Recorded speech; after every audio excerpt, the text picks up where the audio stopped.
Welcome to Harshit institute. మనం ఇటీవల కాలంలో జరిగినటువంటి మోస్ట్ ఇంపార్టెంట్ ఈవెంట్స్ ఏమైతే ఉన్నాయో వాటి గురించి ఒకసారి మనం డిస్కస్ చేద్దాం. ప్రతిరోజు ఏ విధంగా అయితే మీరు మన హర్షిత్ ఇన్స్టిట్యూట్ యొక్క యూట్యూబ్ ఛానల్ ఫాలో అవుతున్నారో అదేవిధంగా రెగ్యులర్గా మేము ఏ విధంగా అయితే మీకు కరెంట్ అఫైర్స్ పాటిస్తున్నాం వాటిని రెగ్యులర్గా ఫాలో అవుతూ ఉండండి. నెక్స్ట్ మన హర్షిత్ ఇన్స్టిట్యూట్ యొక్క మొబైల్ యాప్ని తప్పనిసరిగా డౌన్లోడ్ చేసుకోండి మరియు మన యొక్క ఛానల్ని లైక్ చేయండి మరియు సబ్స్క్రైబ్ చేయండి. తద్వారా మీకు ప్రతిరోజు కూడా మిస్ కాకుండా ప్రతిరోజు మినిమం 10 బిట్స్ 10 ఇంపార్టెంట్ బిట్స్ వాటి యొక్క సరౌండింగ్స్ అన్నీ కూడా ఎక్స్ప్లెయిన్ చేయడానికి ప్రయత్నం చేయడం అనేది జరుగుతుంది. నెక్స్ట్ ఒక ఇంపార్టెంట్ ఈవెంట్ ఏంటంటే విషయం మీకు నేను ప్రతిరోజు మీకు రిమైండ్ చేస్తున్నాను. మధ్యాహ్నం 2:30 to 2:40 PM ఈ మధ్యకాలంలో మీకు ఒక 10 బిట్స్తో కూడినటువంటి ఒక ఆన్లైన్ ఎగ్జామ్ కండక్ట్ చేయడం జరుగుతుంది. అది మ్యాటర్ ఆఫ్ ఓన్లీ ₹5. అది 1 year వ్యాలిడిటీ. ఆ 1 yearకి మీరు ఓన్లీ నామినల్ ఫీజు పెట్టామండి, ఓన్లీ ₹5. దాన్ని మీరు లింక్లో ఉంటుంది. మీరు ప్రతిరోజు కూడా ఎగ్జామ్ రాయండి. మీకు ఎన్ని మార్కులు వస్తున్నాయో వెంటనే రిజల్ట్ ఇస్తాం, మీరు చూసుకుంటూ ఉండొచ్చు. ఓకే, ఇప్పుడు మనం క్లాస్లో చూసుకున్నట్లయితే ఈరోజు మనం ఇటీవల కాలంలో జరిగినటువంటి మోస్ట్ ఇంపార్టెంట్ ఈవెంట్స్ ఒక 10 ఈవెంట్స్ గురించి చూద్దాం. ఓకే, మనం ఇప్పుడు ఫస్ట్ బిట్గా చూసుకున్నట్లయితే ఇటీవల రాజీనామా చేసిన ప్రధాని నరేంద్ర మోడీ ప్రిన్సిపల్ అడ్వైజర్ ఎవరు? మీరు పేపర్లో చూసే ఉంటారు. మీరు అన్ని ఇంగ్లీష్ పేపర్స్ మరియు తెలుగు పేపర్స్లో కూడా అది ఒక హెడ్లైన్గా రావడం అనేది జరిగింది. ఇటీవల రాజీనామా చేసినటువంటి ప్రధాని నరేంద్ర మోడీ ప్రిన్సిపల్ అడ్వైజర్ ఎవరు అనేది ఇక్కడ మనకి bit. Name the principal adviser of the prime minister Narendra Modi who has resigned recently. వీటిలో మనకి ఇక్కడ మనం 4 ఆప్షన్లు ఇవ్వడం జరిగింది. ఒకటి పి ప్రవీణ్ సిద్ధార్థ్, సంజీవ్ సింగ్, వివేక్ కుమార్, పికే సిన్హా. వీళ్ళ నలుగురిలో ఎవరు ఇటీవల కాలంలో రాజీనామా చేయడం అనేది జరిగింది చూసుకున్నట్లయితే మనకి correct answer PK Sinha. PK Sinha is the right answer. అయితే ఇక్కడ మనకి ఈయన ఎవరు? పికే సిన్హా ఎవరు? ఈయన యూపీ క్యాడర్కి చెందినటువంటి retired IAS officer. UP Uttar Pradesh క్యాడర్కి చెందినటువంటి రిటైర్డ్ ఐఏఎస్ ఆఫీసర్. అయితే ఈయన రిజైన్ చేయడానికి ప్రధాన కారణం ఏంటి అని చూసుకున్నట్లయితే ఆయన జనరల్గా ఆయన యొక్క రిజిగ్నేషన్ లెటర్లో ఏమన్నారంటే పర్సనల్ రీజన్స్ వల్ల నేను ఈ యొక్క పదవికి రాజీనామా చేస్తున్నానని చెప్పడం జరిగింది. కాకపోతే జనరల్గా బయట ఉన్నటువంటి టాక్ ఏంటంటే రాబోయే రోజుల్లో ఆయన ఢిల్లీకి కానీ లేదంటే మనకి పాండిచ్చేరి కానీ లెఫ్టినెంట్ గవర్నర్గా నియమించేటువంటి ప్రపోజల్ ఉన్నది అని చెప్పేసి కొన్ని వర్గాల వారి యొక్క భావన. సరే, ఏది ఏమైనప్పుడు కూడా అది అఫీషియల్ కాదు. లెఫ్టినెంట్ గవర్నర్ ఆఫ్ పాండిచ్చేరి కానీ లెఫ్టినెంట్ గవర్నర్ ఆఫ్ ఢిల్లీ కానీ ఈయన్ని పెంచే ప్రపోజల్ ఉంది అనేది ఒక అపోహ, అదొక ఆలోచన. కాబట్టి ఏదైనా అది అఫీషియల్ న్యూస్ మాత్రం కాదు. ఏమైనప్పటికీ కూడా ఈయన పర్సనల్ రీజన్స్ వల్ల నేను రిజైన్ చేస్తున్నానని చెప్పడం జరిగింది. సరే, ఈ పీకే సిన్హా ఈ belongs to UP cadre retired IAS officer. Next అదేవిధంగా మనకి ఈ యొక్క ప్రిన్సిపల్ అడ్వైజర్ గురించి చెప్పుకునేటప్పుడు మనం ఇంకొక సెక్యూరిటీ అడ్వైజర్ గురించి కూడా చూడాలండి. మనం చాలా important national security adviser Ajit Doval James Bond of India అని చెప్పేసి కూడా అంటూ ఉంటాం మనం. ఆయనకి చాలా కాలం పాటు ఇతర దేశాల్లో చాలా కాలం తిరిగాడు. పాకిస్తాన్లో చాలా కాలం పాటు ఆయన మన భారతదేశం తరపున గూఢచారిగా పనిచేయడం అనేది జరిగింది. ఆయన గురించి చాలాసార్లు పేపర్లో మనం చదివాం. కాబట్టి national security adviser Ajit Doval, ఆ విషయం కూడా మనం తప్పనిసరిగా గుర్తుంచుకోవాల్సి ఉంటుంది. నెక్స్ట్ మీరు చూసుకున్నట్లయితే మనకి శాంసంగ్ ఇన్నోవేషన్ ల్యాబ్ను ఎక్కడ ప్రారంభించింది? మనం సెకండ్ బిట్గా చూసుకున్నట్లయితే శాంసంగ్ ఇన్నోవేషన్ ల్యాబ్ను ఎక్కడ ప్రారంభించింది ఇటీవల కాలంలో? Samsung India has inaugurated a Samsung innovation lab act. ఎక్కడ? First one Pune, second one Mumbai, third one Delhi and the fourth one Kochi. ఈ ప్రదేశాల్లో ఎక్కడ ప్రారంభించింది అని చూసుకున్నట్లయితే మన ఇక్కడ అసలు శాంసంగ్ ఇన్నోవేషన్ ల్యాబ్ యొక్క ఇంపార్టెన్స్ ఏంటంటే శాంసంగ్లో రాబోయే రోజుల్లో దానికి కొత్త ఆలోచనలు కొత్తగా ఈ యొక్క టెక్నాలజీని ఉపయోగించుకుని ఇంకా ఎటువంటి ప్రోడక్ట్ మనం బయటికి తీసుకురావచ్చు అనేటువంటి అది ఒక ల్యాబ్ అనమాట. దాంట్లో ఎన్నో ఇన్నోవేటివ్ థింగ్స్ అనేవి జరుగుతూ ఉంటాయి. దానిని ఇటీవల కాలంలో ఎక్కడ స్థాపించారని చూసుకున్నట్లయితే అది కరెక్ట్ ఆన్సర్ చూసుకున్నట్లయితే మనకి సి ఆప్షన్ కరెక్ట్, ఢిల్లీలో స్థాపించడం అనేది జరిగింది. అయితే ఢిల్లీలో దేని యొక్క కొలాబరేషన్ అంటే Delhi technology university Delhi technology university యొక్క అనుబంధంగా ఈ యొక్క ఇన్నోవేటివ్ సెంటర్ని స్థాపించడం అనేది జరిగింది. అయితే ఇక్కడ మనకి ఈ బిట్తో పాటు ఇంకొక బిట్ కూడా మనం తప్పనిసరిగా చూడాలి. ఏంటంటే Samsung research and development institute ఎక్కడ ఉంది అని అనుకోవచ్చు. అంటే శాంసంగ్ సంబంధించి ఇన్నోవేటివ్ ల్యాబ్ వస్తేనేమో ఢిల్లీ, ఇన్నోవేటివ్ ల్యాబ్ వస్తేనేమో ఢిల్లీ. అదేవిధంగా శాంసంగ్ యొక్క R&D అని చెప్పేసి శాంసంగ్ యొక్క శాంసంగ్ యొక్క R&D అంటే రీసెర్చ్ అండ్ డెవలప్మెంట్. R&D అంటే రీసెర్చ్ అండ్ డెవలప్మెంట్. ఇది ఎక్కడ ఉంది అని చెప్పేసినట్లయితే నోయిడా. ఇది ఎక్కడ ఉంది మనకి? నోయిడా.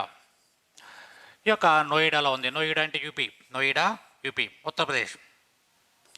ఇక్కడ నోయిడా ఉత్తరప్రదేశ్. కాబట్టి శాంసంగ్ యొక్క రీసెర్చ్ అండ్ డెవలప్మెంట్ చూసుకున్నట్లయితే నోయిడా ఉత్తరప్రదేశ్. నెక్స్ట్ అలా కాకుండా ఇన్నోవేటివ్ ల్యాబ్ ఎక్కడ ఉంది అని చూసుకున్నట్లయితే మనకి ఇన్నోవేటివ్ ల్యాబ్ ఢిల్లీ విషయాన్ని మనం తప్పనిసరిగా గుర్తుంచుకోవాల్సి ఉంటుంది. ఇక్కడ మనకి ఇవన్నీ కూడా మన కరెంట్ అఫైర్స్ పార్ట్లో చాలా చాలా ఇంపార్టెంట్. నెక్స్ట్ విషయంగా చూసుకున్నట్లయితే మలేరియా రహిత హోదా సాధించిన మొదటి మధ్య అమెరికా దేశం ఏది? మలేరియా రహిత హోదా సాధించిన మొదటి మధ్య అమెరికా దేశం ఏది? Name the first central American country to achieve malaria free status. అది ఇక్కడ మనకి బిట్ మన కాంపిటేటివ్ ఎగ్జామ్లో చాలా చాలా ఇంపార్టెంట్ బిట్.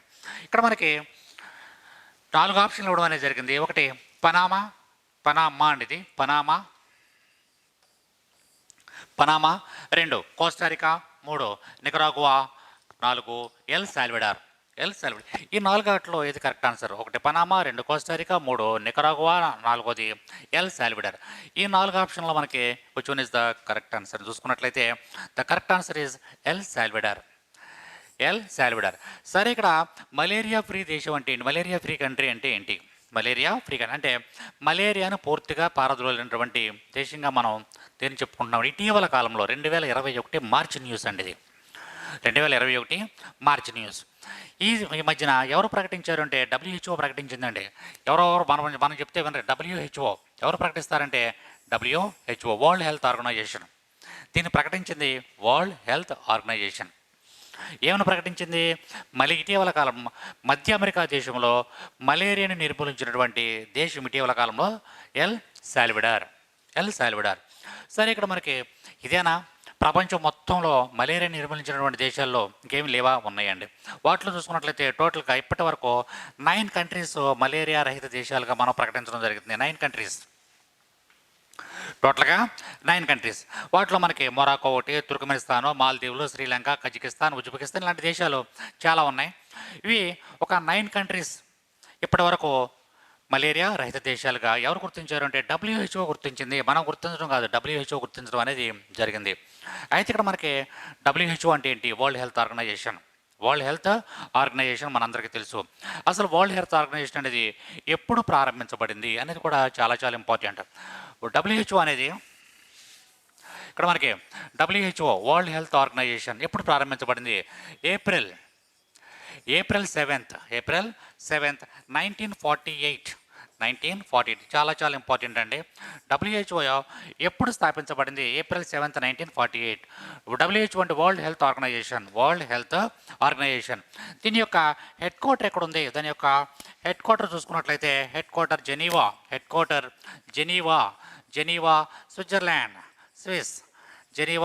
స్విట్జర్లాండ్ దాని యొక్క హెడ్ క్వార్టర్ ఉంది. కాబట్టి ఇటీవల కాలంలో మలేరియా రహిత హోదా సాధించినటువంటి మధ్య అమెరికా దేశం ఏదంటే ఎల్ సాల్వడార్. దీన్ని ఎవరు గుర్తించారు అంటే WHO గుర్తించింది.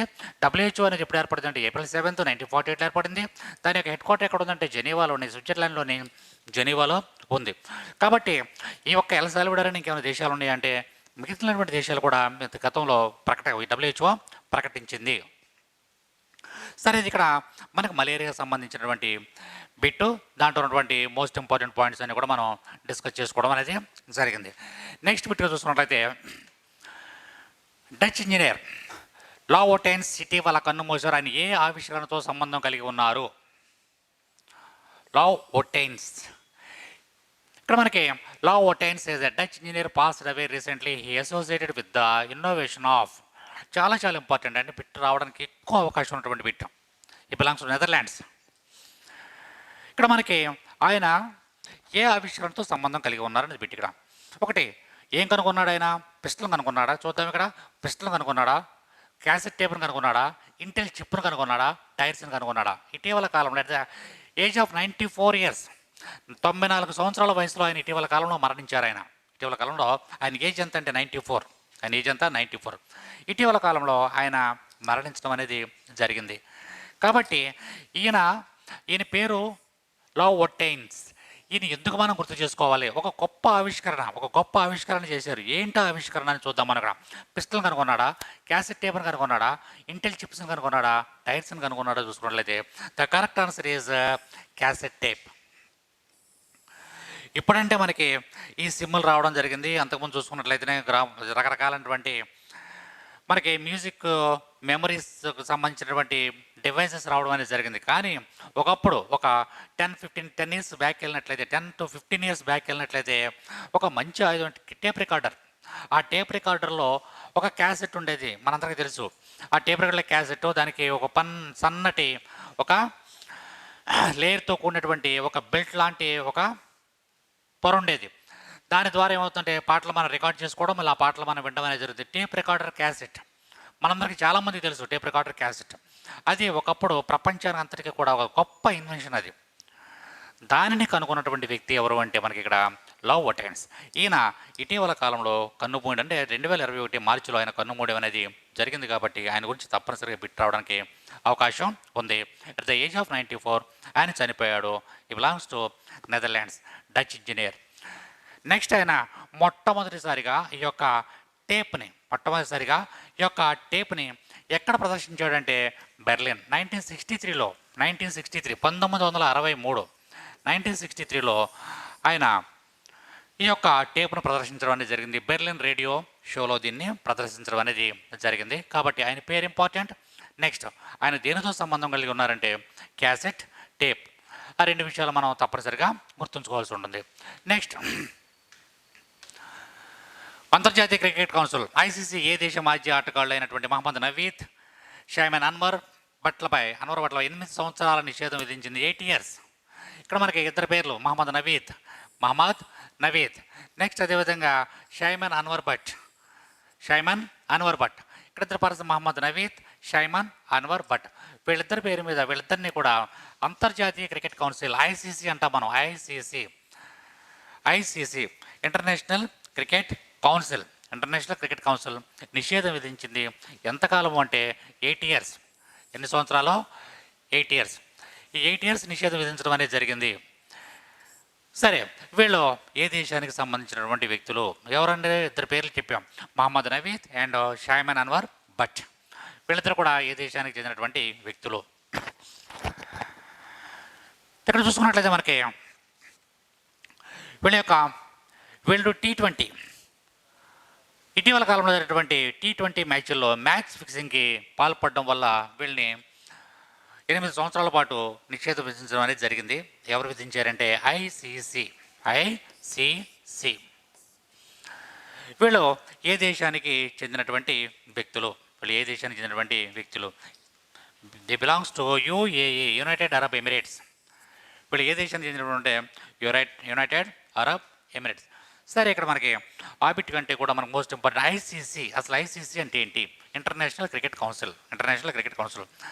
ఐసీసీ యొక్క మోటో ఏంటో కూడా చూడాలండి మనం. ఎందుకంటే క్రికెట్ జరుగుతున్నప్పుడల్లా ఎవరు ఏ మ్యాచ్లో ఎవరు నెగ్గారు, లేకపోతే ఎవరో విన్నర్స్ ఎవరో, రన్నర్స్ ఎవరో, ఎవరెన్ని మ్యాచ్లు ఆడారు, లేకపోతే ఎవరెన్ని రన్స్, ఎవరెన్ని వేరే రకరకాలుగా అడుగుతూ ఉంటాడు. కానీ అలా కాకుండా ఐసీసీ యొక్క మోటో ఏంటి అని అడిగారు అనుకోండి, కొంచెం డెప్త్గా ఉంటుంది బిట్టు. ఐసీసీ యొక్క మోటో, దాని యొక్క థీమ్ ఏంటంటే క్రికెట్ ఫర్ గుడ్.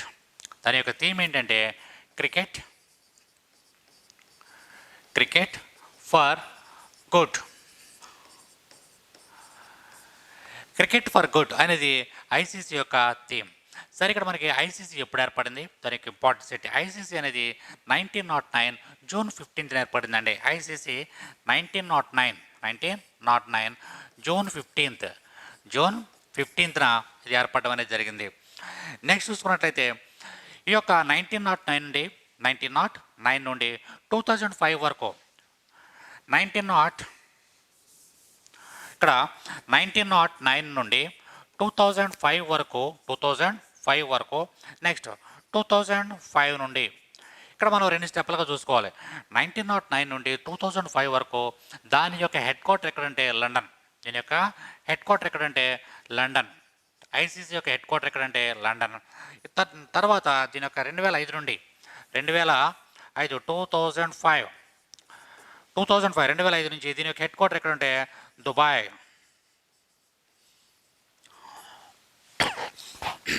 దీని యొక్క హెడ్ క్వార్టర్ ఎక్కడండి దుబాయ్. కాబట్టి దీంట్లో మనకు మోస్ట్ ఇంపార్టెంట్ బిట్ ఏంటంటే ఐసీసీ యొక్క థీమ్ ఏంటి? Cricket for good. Next international cricket council ఇది ఎప్పుడు ఏర్పడింది? 1909లో ఏర్పడింది. 1909 జూన్ 15 ఏర్పడింది. 1909 నుండి 2005 వరకు దీని యొక్క హెడ్ క్వార్టర్ ఎక్కడ ఉంది అంటే లండన్లో ఉంది. నెక్స్ట్ 2005 నుండి దీని యొక్క హెడ్ క్వార్టర్ ఎక్కడ ఉందంటే దుబాయ్లో ఉంది. ఈ విషయాలన్నీ కూడా గుర్తుంచుకోవాలి తప్పనిసరిగా. అంతేకాకుండా ఈ యొక్క ఐసీసీలో ఉన్నటువంటి సభ్య దేశాల సంఖ్య చూసుకున్నట్లయితే 104. ఐసీసీలో ఉన్నటువంటి సభ్య దేశాల సంఖ్య 104. నెక్స్ట్ అయితే ఐసీసీ యొక్క ప్రస్తుత చైర్మన్ ఎవరు? గ్రెగ్ కార్లే. ఇవి ఐసీసీకి సంబంధించి ఏదో రకంగా బిట్టు అడుగుతున్నాడు. కంపల్సరీ మనం గుర్తుంచుకోవాల్సిందే. ఐసీసీ యొక్క చైర్మన్ ఎవరు? Greg Barclay.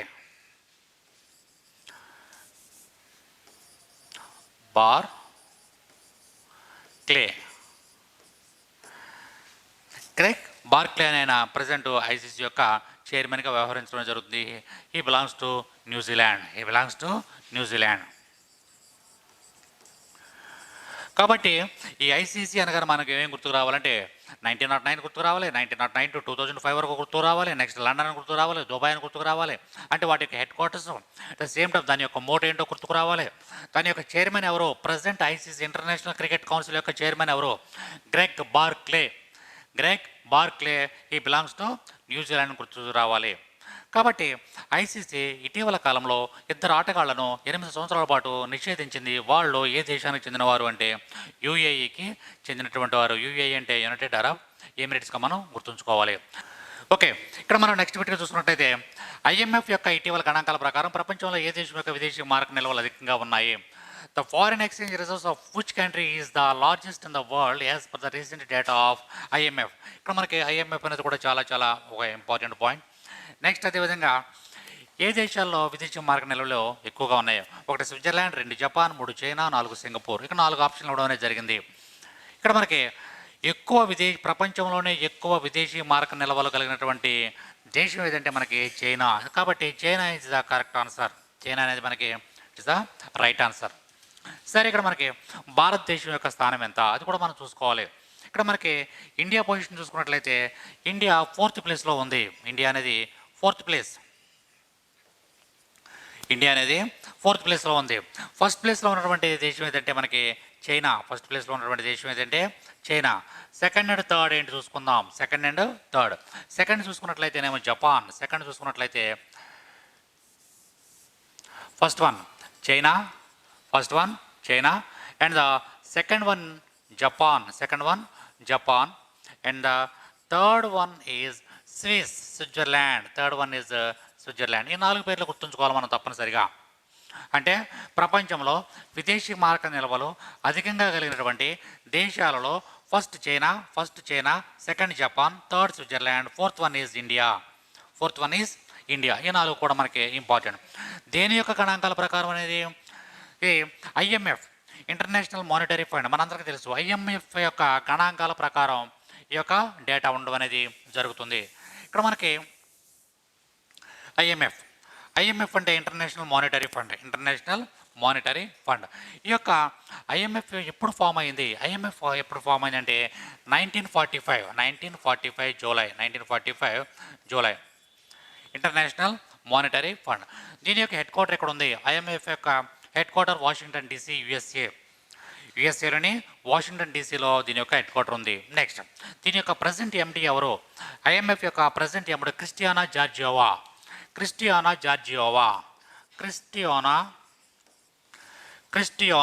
పేరు గుర్తుంచుకోవాలండి. క్రిస్టియానా జార్జియోవా పేరు గుర్తుంచుకోవాలి. క్రిస్టియానా జార్జియోవా. ఈయన ప్రెసిడెంట్ ఉన్నటువంటి ఎండి ఆఫ్ ఐఎంఎఫ్. ఐఎంఎఫ్ ఎప్పుడు ఏర్పాటు చేసింది అనుకో 1945 జూలైలో దీన్ని ఏర్పాటు చేయడం అనేది 1945లో దీన్ని ఏర్పాటు చేయడం అనేది జరిగింది 1945 జూలైలో. నెక్స్ట్ దీని యొక్క హెడ్ క్వార్టర్ ఎక్కడని చెప్పాం, వాషింగ్టన్ డీసీ, అమెరికా. అంటే ఇక్కడ ఇటీవల కాలంలో రిపోర్ట్ ఇచ్చింది 2021 మార్చిలో ఇది ఒక రిపోర్ట్ ఇచ్చింది. ప్రపంచంలో విదేశీ మార్గ నిల్వలు ఎక్కువగా ఉన్నటువంటి దేశాల్లో ఫస్ట్ చైనా అంతే, 2 జపాను, 3 స్విట్జర్లాండ్, 4వది భారతదేశం అని ఇవ్వడం అనేది జరిగింది. నెక్స్ట్ 5th ప్లేస్ చూసుకున్నట్లయితే 5వ స్థానం రష్యా. 5th ప్లేస్ చూసుకున్నట్లయితే రష్యా. కాబట్టి ఇది మనకి చాలా చాలా ఇంపార్టెంట్. నెక్స్ట్ ఐఎంఎఫ్లో ఉన్నటువంటి సభ్య దేశాల సంఖ్య ఎంత, అది కూడా ఒక ఇంపార్టెంట్ పాయింట్ ఏనండి మనకి. అది కూడా ఒక ఇంపార్టెంట్ పాయింట్. 187 ఐఎంఎఫ్లో ఉన్నటువంటి సభ్య దేశాల సంఖ్య 187. భారతదేశం ఐఎంఎఫ్లో ఉందా లేదా? ఉంది.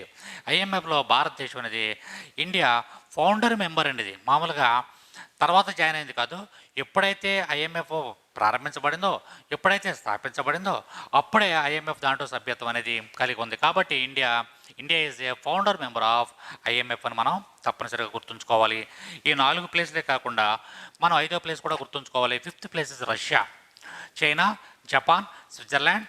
నెక్స్ట్ 4th ప్లేస్ భారతదేశం, మన India. And 5th place is Russia regarding this matter. Next bit చూద్దామండి మనం.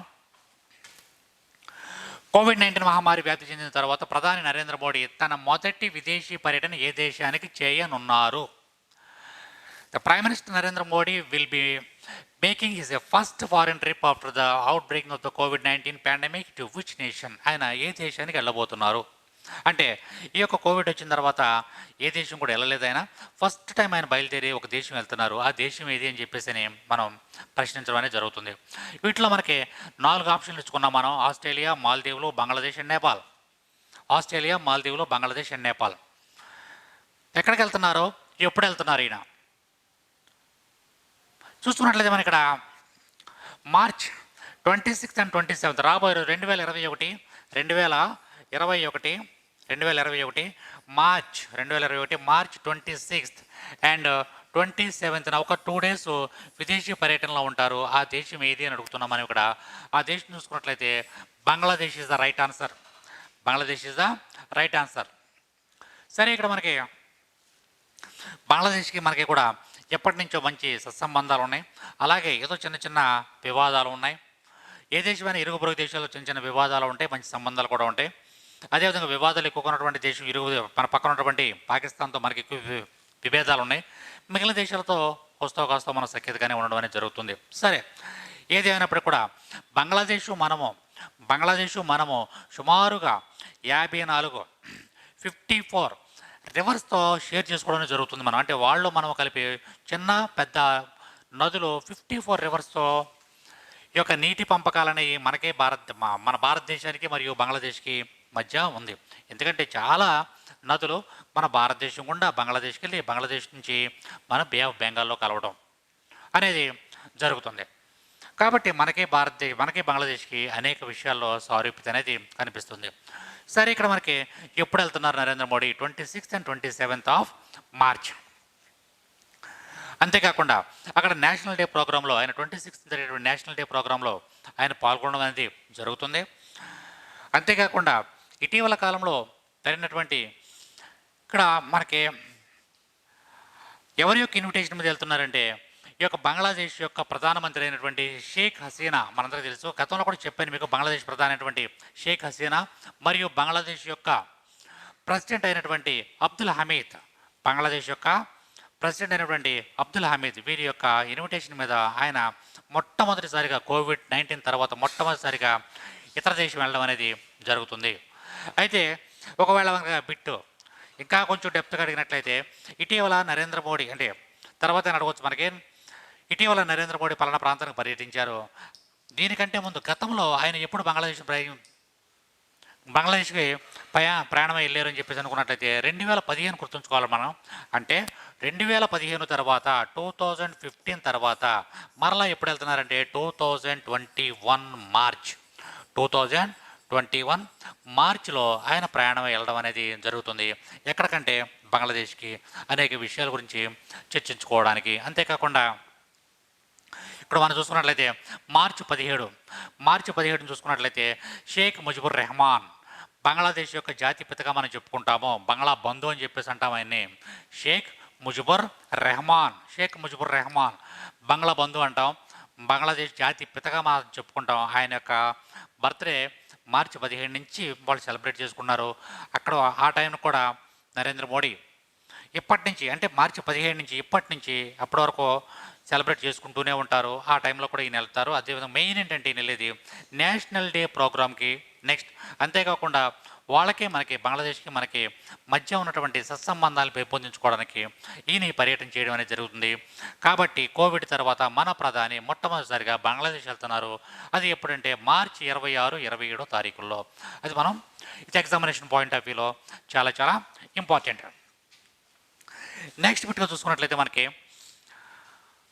భారతదేశం మార్చి 16, 2021 ఏ దేశంతో జలవనరుల కార్యదర్శి స్థాయి సమావేశం నిర్వహించింది? India held a water resources secretary level meeting with which nation on March 16, 2021. ఇటీవల కాలంలో ఈ water resources secretary level meeting కూడా జరిగిందండి. దానికి అది ఏ దేశంతో మనం ఇటీవల కాలంలో నిర్వహించుకోవడం జరిగింది అనేది ఇక్కడ మనకి బిట్ రూపంలో తీసుకున్నాం మనం. ఇది కూడా రీసెంట్గా మనం ఎవరైతే పేపర్లు చూస్తూ ఉంటారో వాళ్ళందరికీ కూడా ఇటీవల కంపల్సరీ గమనిస్తారు ఈ బిట్లన్నీ కూడా. సరే, జలవనరుల శాఖ కార్యదర్శులు, వీళ్ళని ఏమంటారు, జలవనరుల శాఖ కార్యదర్శులు వాళ్ళ యొక్క మీటింగ్ ఇటీవల కాలంలో జరిగింది. ఎందుకంటే ఈ మీటింగు సుమారుగా ఇంకా జస్ట్ ఇప్పుడే చెప్పాను, మనకి బంగ్లాదేశ్కి 54 నదులతో సత్సంబంధాలు కలిగి ఉన్నాయి. కాబట్టి మనం ఈ యొక్క బంగ్లాదేశ్కు సంబంధించినటువంటి కార్యదర్శులు, అంటే ఇక్కడ మనకి ఇరిగేషన్ డిపార్ట్మెంట్కి సంబంధించినటువంటి కార్యదర్శులు, అత్యున్నతమైనటువంటి కార్యదర్శులు, మరియు భారతదేశానికి సంబంధించినటువంటి ఇరిగేషన్ డిపార్ట్మెంట్కి సంబంధించినటువంటి కార్యదర్శులు, వీళ్ళిద్దరూ కూడా కార్యదర్శుల స్థాయి, సెక్రటరీ స్థాయి మీటింగ్ అనేది మనం నిర్వహించుకోవడం జరిగింది. దీనివల్ల అనేక ప్రయోజనాలు రెండు దేశాలకు కూడా ఏర్పడతాయి. అటు బంగ్లాదేశ్కి మరియు భారతదేశానికి, రెండు దేశాలకి కూడా అనేక ప్రయోజనాలతో కూడినటువంటి సమ్మిట్ ఇటీవల కాలంలో జరిగింది. నెక్స్ట్ దీంట్లో మనకి ఇంకొక బిట్ ఏంటంటే, మనకి బంగ్లాదేశ్కి కలిపి జాయింట్ రివర్ కమిషన్ అనేది కూడా ఉంది. జాయింట్ రివర్ కమిషన్, జేఆర్సి అంటామండి దాన్ని, జేఆర్సి జాయింట్ రివర్ కమిషన్ అని చెప్పేసి అంటాం. దీన్ని ఎప్పుడు ఏర్పాటు చేయడం జరిగింది అనేది చూసుకున్నట్లయితే మనకి 1972 మొట్టమొదటిసారిగా ఈ యొక్క జాయింట్ రివర్ కమిషన్ ఎప్పుడు ఏర్పాటు చేశారంటే 1972 మార్చ్ 19. దాని యొక్క ఇంపార్టెన్స్ ఏంటంటే, మనకి బంగ్లాదేశ్కి నీటి పంపకాలు ఏ విధంగా చేసుకోవాలి, ఎన్ని టీఎంసీలు భారతదేశం వాడుకోవాలి, ఎన్ని టీఎంసీలు బంగ్లాదేశ్ వాడుకోవాలి అనే విషయాల మీద ఒక జాయింట్ కమిటీ. సరే, అది ఎప్పుడు ఇక్కడ మనకి జాయింట్ రివర్ కమిటీ ఎప్పుడు ఏర్పడింది? 1972. చాలా చాలా ఇంపార్టెంట్, గుర్తుంచుకోవాలి మనం. అదేవిధంగా జలవనరుల కార్యదర్శి సమావేశం ఎప్పుడు జరిగిందంటే ఇటీవల కాలంలో జరిగింది మనకి బంగ్లాదేశ్కి. ఈ బిట్ అనేది మనకి ఎగ్జామినేషన్ పాయింట్ ఆఫ్ వ్యూలో చాలా చాలా ఇంపార్టెంట్. నెక్స్ట్ బిట్గా చూసుకున్నట్లయితే మనకి ఏ టీకా తయారీదారు తన, చూడండి ఇక్కడ, వ్యాక్సిన్ చిన్నపిల్లలు మరియు శిశువులపై పరీక్షించడం ప్రారంభించారు. తన కోవిడ్-19 ఉంటుందండి ఇక్కడ, కోవిడ్-19 యొక్క వ్యాక్సిన్ను చిన్నపిల్లలు మరియు శిశువులపై పరీక్షించడం ప్రారంభించారు. Pfizer, Johnson and Johnson, ఆస్ట్రాజెనకా, Moderna. ఈ 4 కంపెనీల్లో ఏ కంపెనీ ఇటీవల కాలంలో 2021 మార్చి నెలలో చిన్నపిల్లల మీద ప్రయోగాలు చేస్తుంది అని చూసుకున్నట్లయితే దాంట్లో కరెక్ట్ ఆన్సర్ ఏంటంటే మనకి మోడెర్నా అనేటువంటి కంపెనీ అది చిన్నపిల్లల మీద ప్రయోగాలు చేయడం అనేది జరుగుతుంది. ఇక్కడ మనకి ఇది ఏంటి, మోడెర్నా అనేటువంటి కంపెనీ ఏ దేశానికి చెందినటువంటిది? ఇది యుఎస్ యొక్క డ్రగ్ కంపెనీ మోడెర్నా. నెక్స్ట్ ఇక్కడ ఏ వయసుల మధ్య ఉన్నటువంటి చిన్నపిల్లల మీద దీని ప్రయోగం జరుగుతుంది మోడెర్నా అనేది? ఏ దేశాలు చూసుకుంటే ఏ ఏజెస్ చూసుకున్నట్లయితే 6 మంత్స్ అండ్ ఇయర్స్ కాదు, 6 months to 11 years. 6 months to 11 years ఈ మధ్యలో ఉన్నటువంటి పిల్లల మీద ఈ యొక్క ప్రయోగాలు అనేవి జరుగుతున్నాయి. ఇది మోడెర్నా అనేది యుఎస్ డ్రగ్ కంపెనీ. నెక్స్ట్ దీని యొక్క ట్రయల్ ఎంతమంది మీద చేస్తున్నారంటే 6,750 మంది పిల్లల మీద వీటి యొక్క ట్రయల్ నిర్వహించబోతున్నారు. నెక్స్ట్ మెయిన్ ఏంటంటే మనకి మోడర్నా యొక్క సిఈఓ ఎవరు, మోడర్నా యొక్క సిఈఓ ఎవరు చూసుకున్నట్లయితే స్టెఫెన్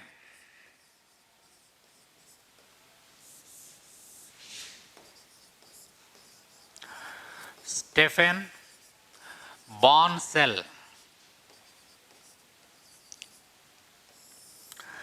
స్టెఫెన్ బాన్సెల్ ఈయన మోడర్నా యొక్క ప్రజెంట్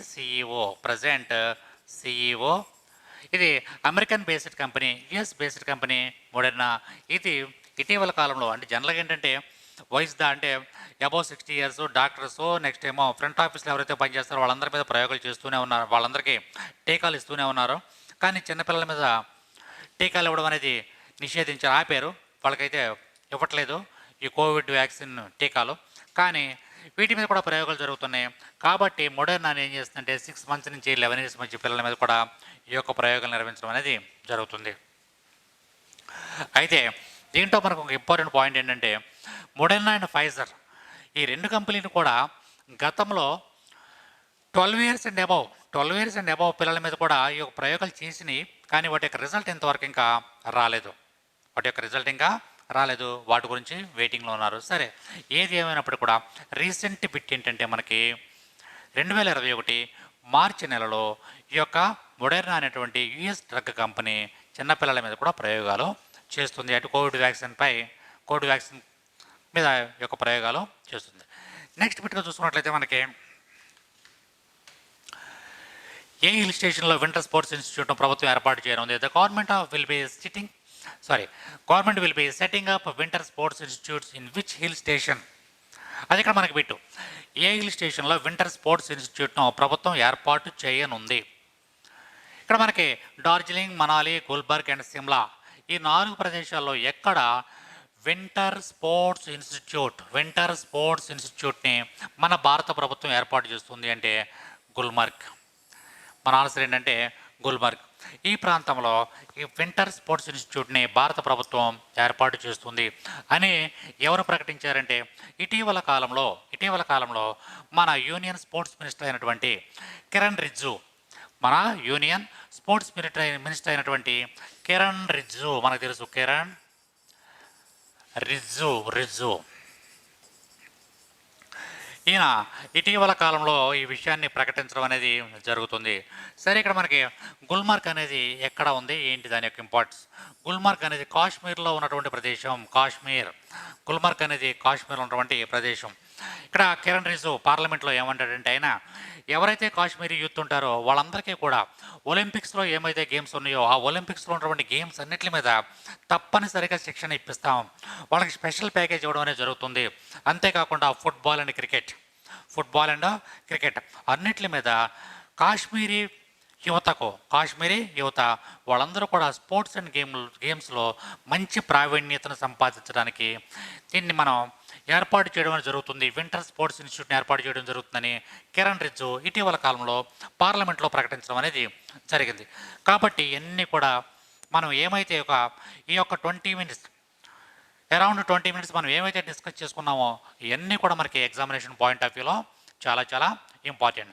కాబట్టి తప్పనిసరిగా మన యొక్క హర్షిత్ ఇన్స్టిట్యూట్ మీకు ప్రతిరోజు కూడా కరెంట్ అఫైర్స్ అందిస్తుంది.